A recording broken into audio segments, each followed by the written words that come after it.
Welcome back to the studio.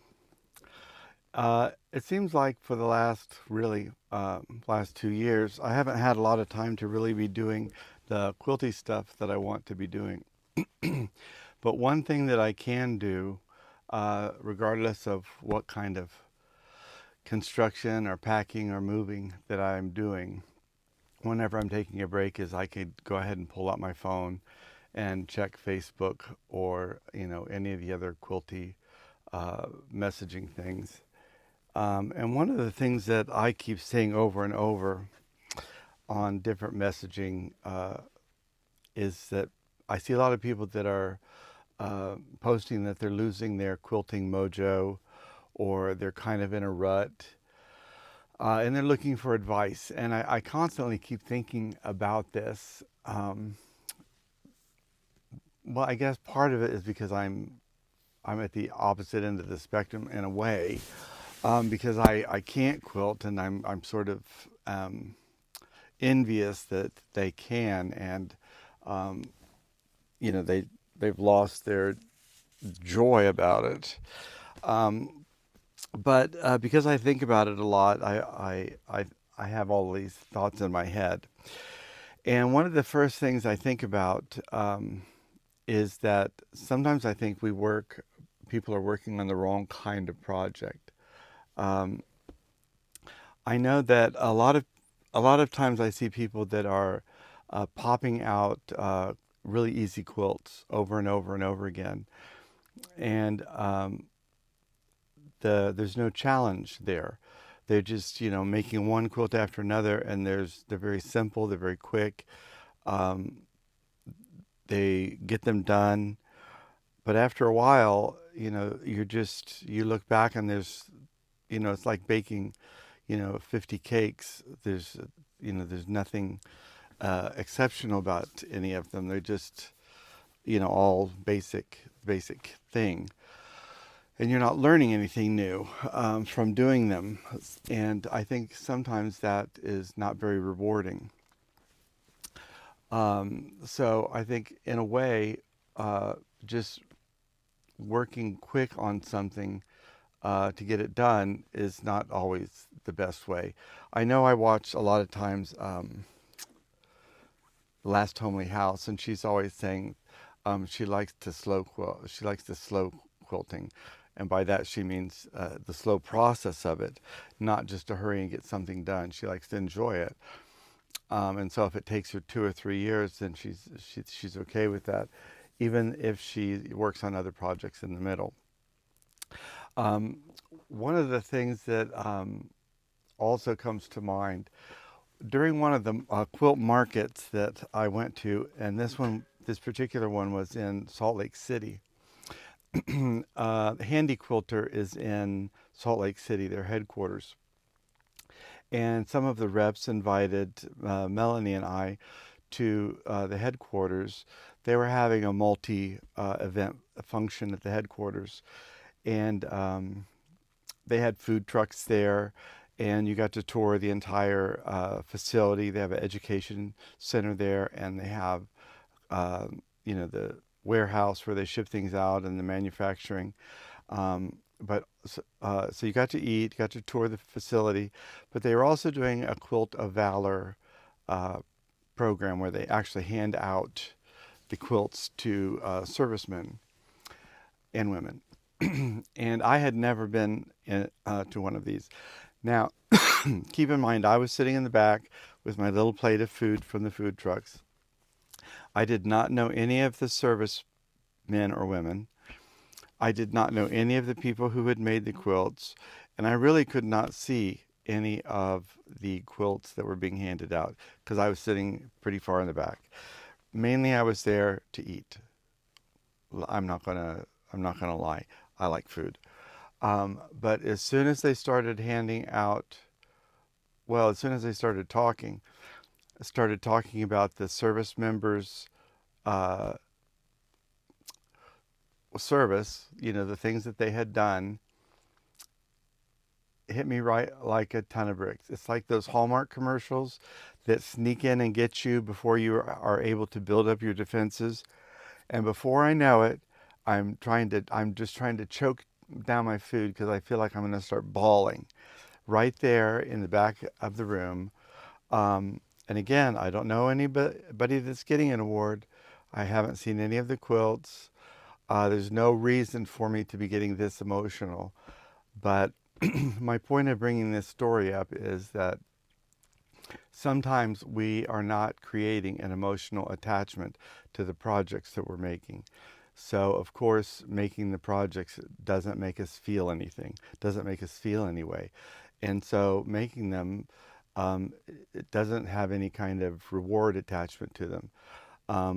Also, we make them sometimes for our family members, we give them away, and we never get to see the reaction or see people use them. Also, sometimes we give them to guilds and stuff, and they give them to senior centers or different programs, and we never get to see that end result of somebody enjoying it or their reaction. And there's kind of a it's kind of a fizzle out. You might get to imagine what it was like, but you don't get to see the reward.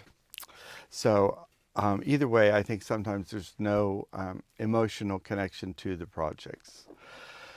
Another thing that I think about, I'll try and see if I can add a picture if I can find them. But years ago, I was teaching and I taught a class called A Gathering of Angels. And it was a 4-block quilt by Maggie Walker, I believe. And it was 4 angels. And I did like a block and a half, but one of my students was so far ahead of me, I started just using her blocks as my teaching sample, which is a shame on me. But years later, actually, I had moved up here. She got after me. It was one of those things where we post on Facebook. I've posted a quilt today for 2 weeks, and I nominate Brian to show his quilts. And so she said, you should go ahead and finish your angel quilt. And so I pulled out my angel blocks and I did finish them. And after I finished them, I sent my quilt off to Jamie Wallen and he quilted it for me.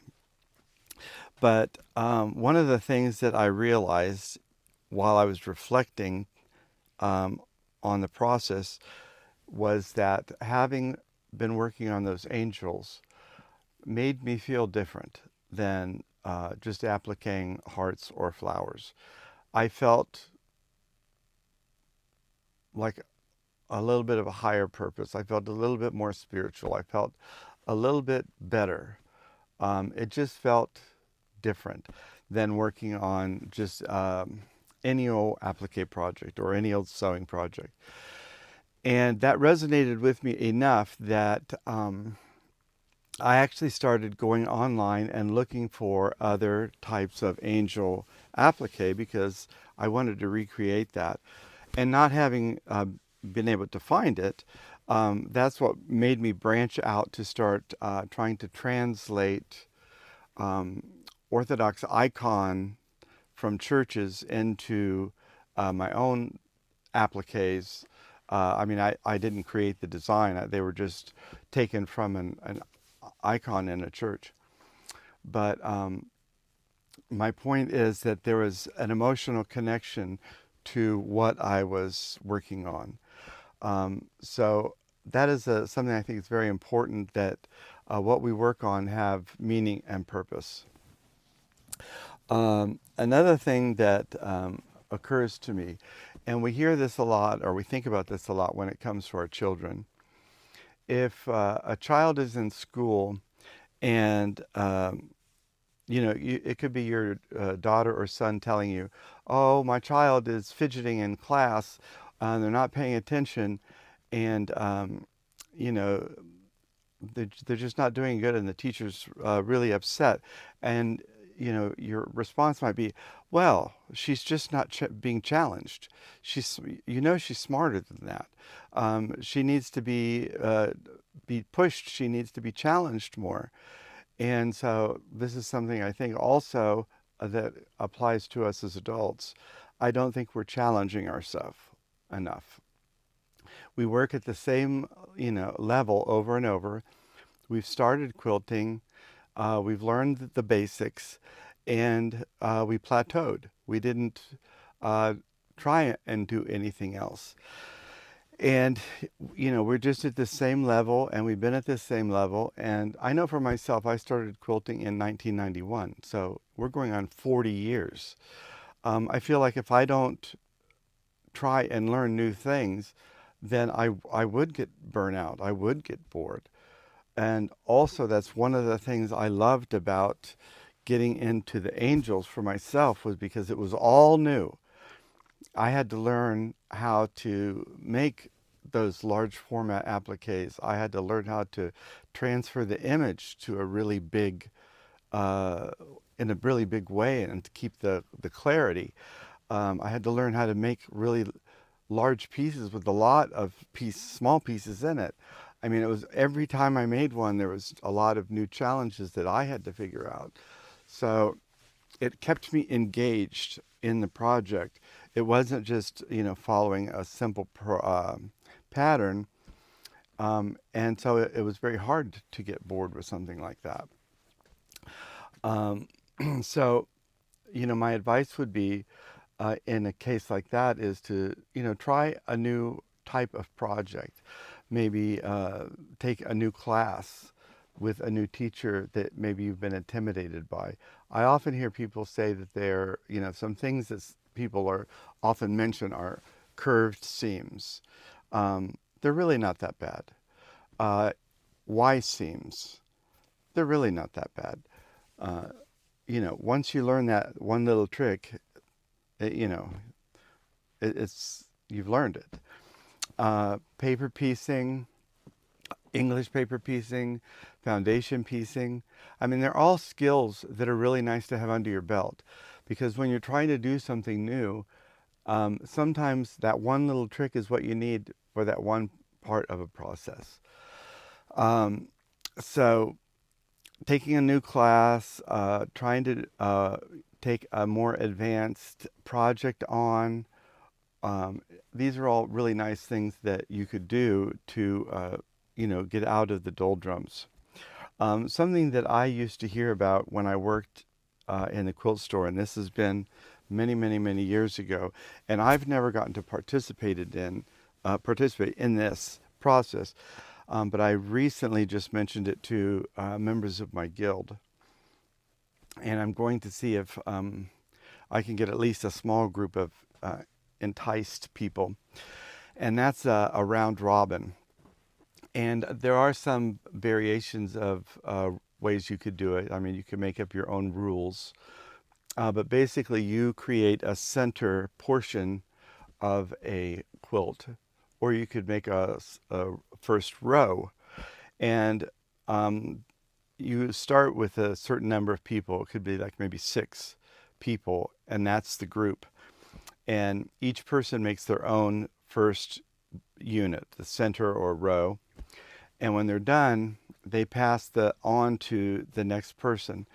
And the the rules could be either that you pass fabric with it and they can only use your fabric, or you only pass the background and they can add whatever they want.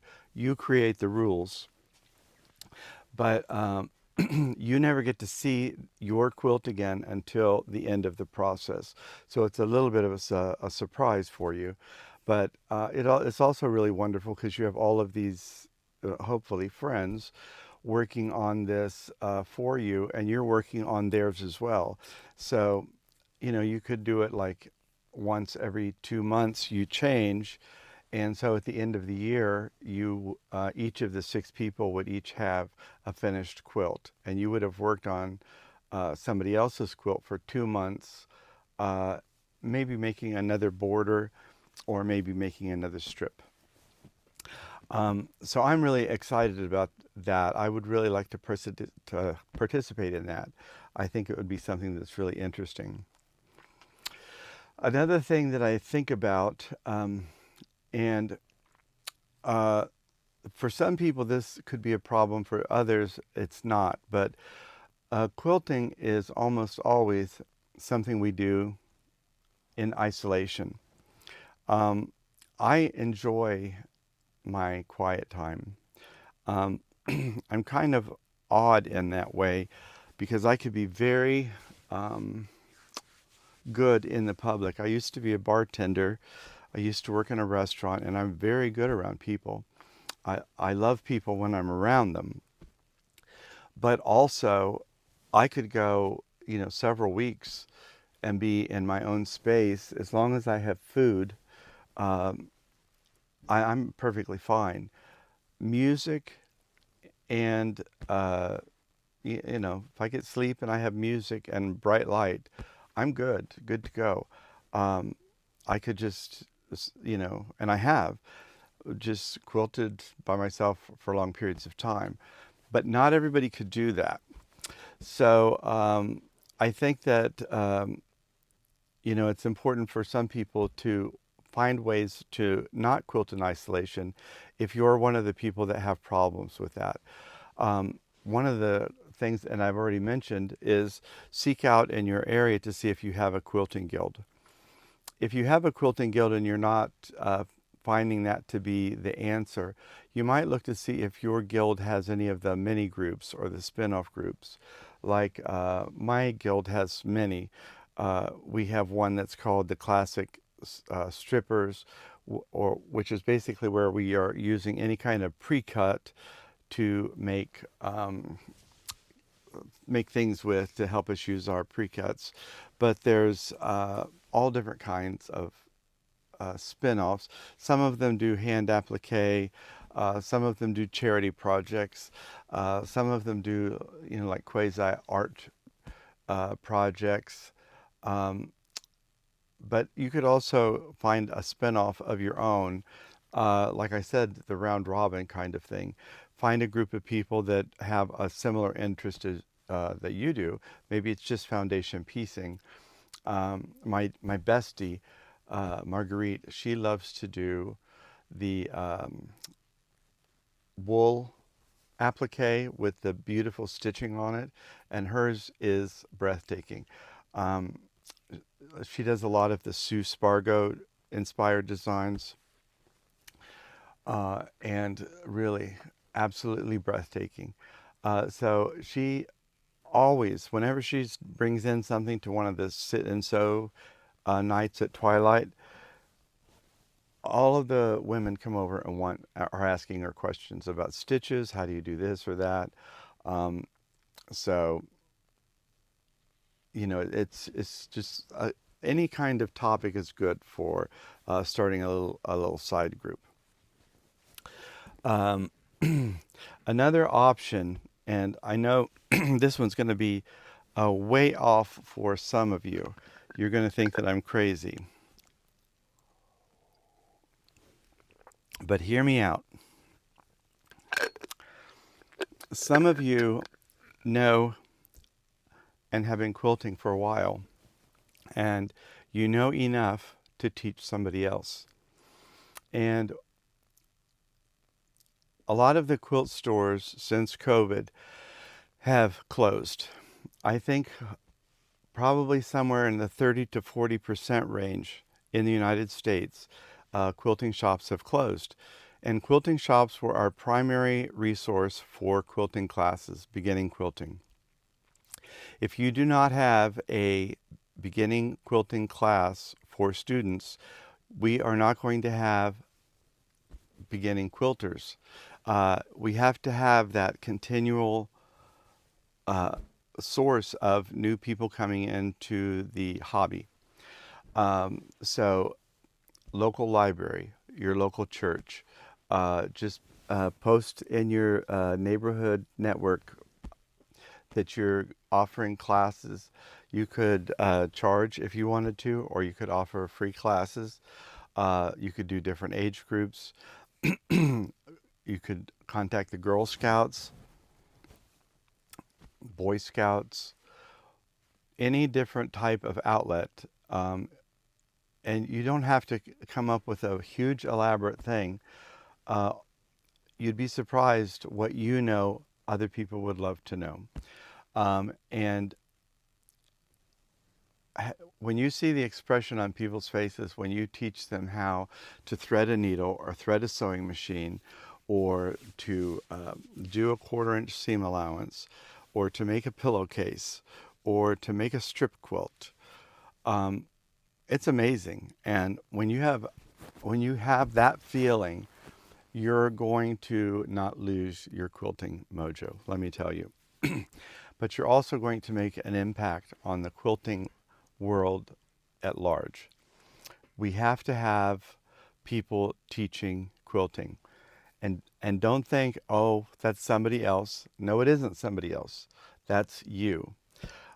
Everybody can teach something. If you're nervous about it, uh, get a partner, get a quilting buddy. Look at Fons and Porter. They were, you know, like twins. They were always together, and they didn't even live in the same state. So, you know, you can find a buddy and teach a class. And maybe it's just a one-time class. Maybe it's just a quickie, you know, just a real basic beginners.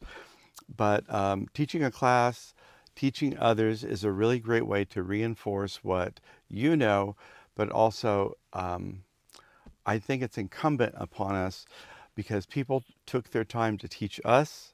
I think it's incumbent on us to teach others. Um, and I think when we're doing that, we can't help but not be bored, and it helps us not be isolated as well. So teaching, I think, is a really great way to do that. Um, Getting around to like the end of this is in our own personal space. And I've been doing this to a weird degree because I had to move. I had to move in a horrible way that I did not want to move. Um, Helter skelter.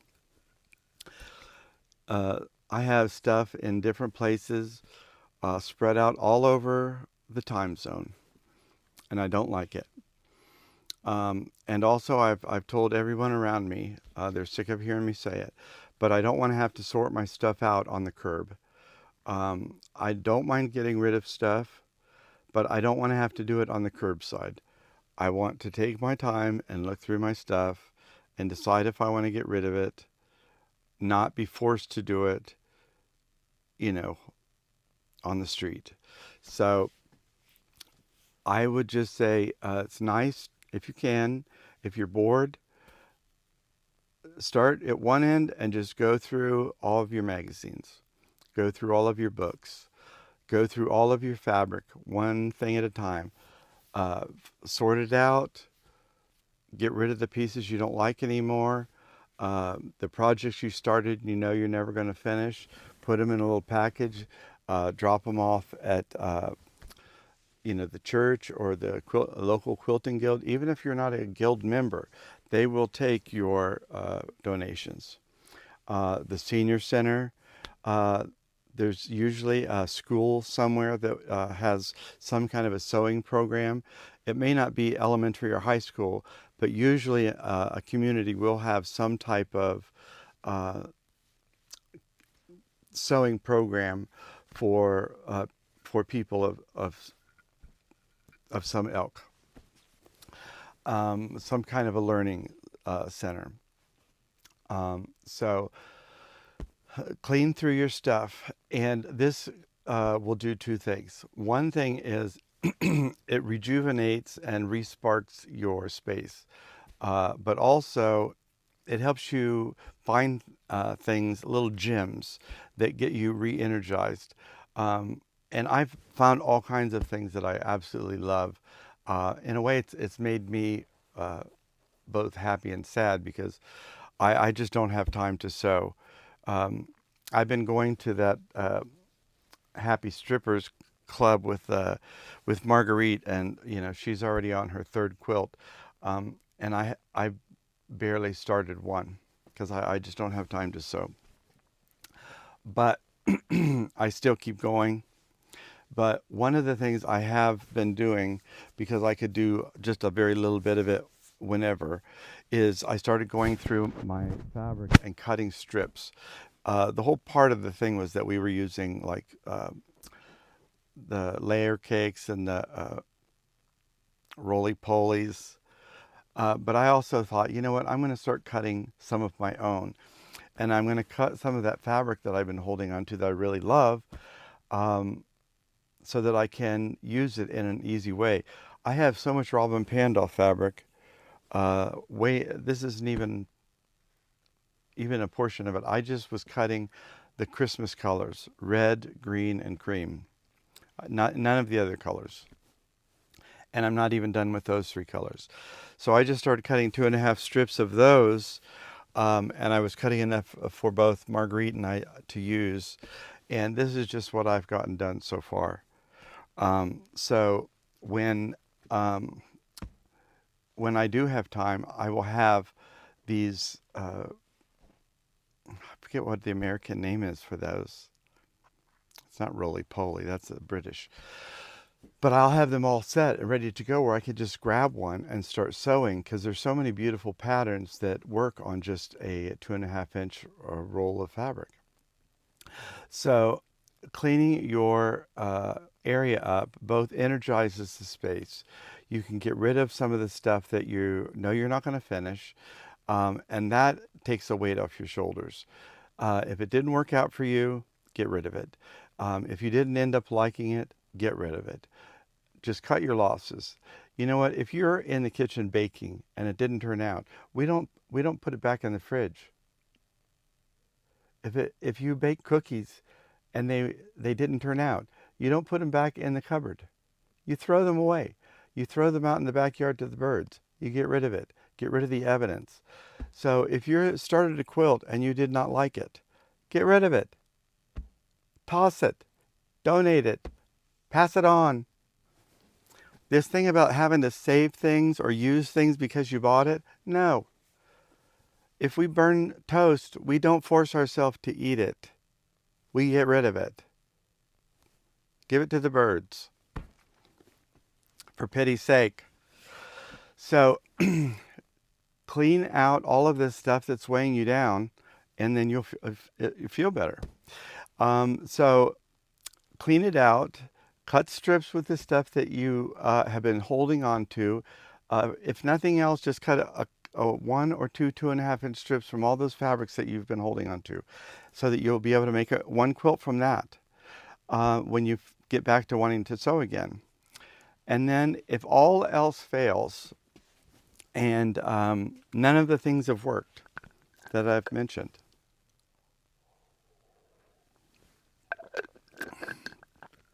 then there's another very popular thing right now, and that's called destashing. And that's where you just start letting go of your quilting stash if you have one. A lot of us have been buying fabric for many years. I don't know who that would be, but people are now destashing. They're taking photographs of fabric that they bought in 1902, and they're posting it on any one of the dozens of Facebook groups. If you look up Destash on Facebook, you're going to find several different groups you could join. Generally, they just post a picture in the comment section, and people say that they want that one, and then the person sends them an invoice, and the person buying it pays postage, and you've got money in your purse to buy yourself new fabric or take yourself out for ice cream, whatever you want. And people are selling their old fabric for, you know, $7, $8, $10 a yard. Some of them are selling it for quite a bit more. So, you know, if you really feel like you're just blah and you're done, destashing is a great way to minimize the weight of the space on you. And maybe it is that you just have a collection of things that don't bring you joy anymore. I don't know what her name is, but there's a person who says you pick up something and you look at it and you think, does this still bring me joy? And I can tell you, every one of these still brings me joy. So I'm not getting rid of them. Every single one. But some fabrics may not bring you joy. I have donated a ton of my old Don't Bring Me Joy Anymore to the Guild. I have some children's stuff I donated, all kinds of stuff that I didn't like. I've donated to the Guild because they have all kinds of projects. But some people have time to sell stuff on Facebook. I just don't have that. But these are just all some things that you could think about if you're one of those people that have lost a little bit of their quilting mojo. But they also might just be good things for you to think about if you weren't losing your mojo, but maybe you've stalled at a plateau, and it's time for you to take a new class or learn uh, a new project.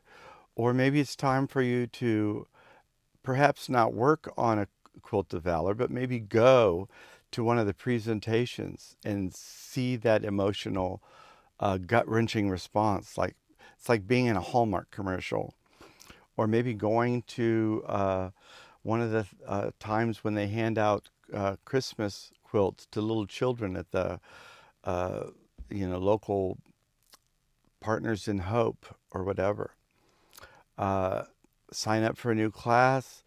Go to see if the local guild is offering uh, one of those excursions where they go away for the week or the weekend. Um, See if you can afford to go on a cruise where they're quilting or on a vacation and take me. Um, but also, if any of you happen to have any tilde fabric that you're destashing, let me know first because I'm looking for garden life. But other than that, I'm wrapping up my sermon now, and I am not on a soapbox. This is how tall I am. So I'm glad I've gotten that all off my chest. I feel much lighter. I just will tell you though, I have bought some Christmas fabric, Christmas batik fabric that I can't wait to sew. And I do have some tilde fabric I can't wait to sew either. And I can't wait to sew these. And I will say one more thing. I don't know if it's just that I haven't sewn for so long, but when I was cutting these, because these are old, Robin Pandolph, you know, Moda. These are old Moda fabrics. Some of them were South Seas, and they're not all Robin. Some of them are Three Sisters, uh, and some of the other ones. But I kept having to look and see if this was flannel because it was so soft. So it was like thick and soft. I think the fabric's getting thinner and cheaper. This this is all so soft it feels like it's flannel. It's not, but it feels like it. Anyway, I digress. Thanks for listening. If any of you stayed this long, I can't believe it. I don't even know if I stayed this long. Thanks for stopping by. Until next time, keep piecing it together.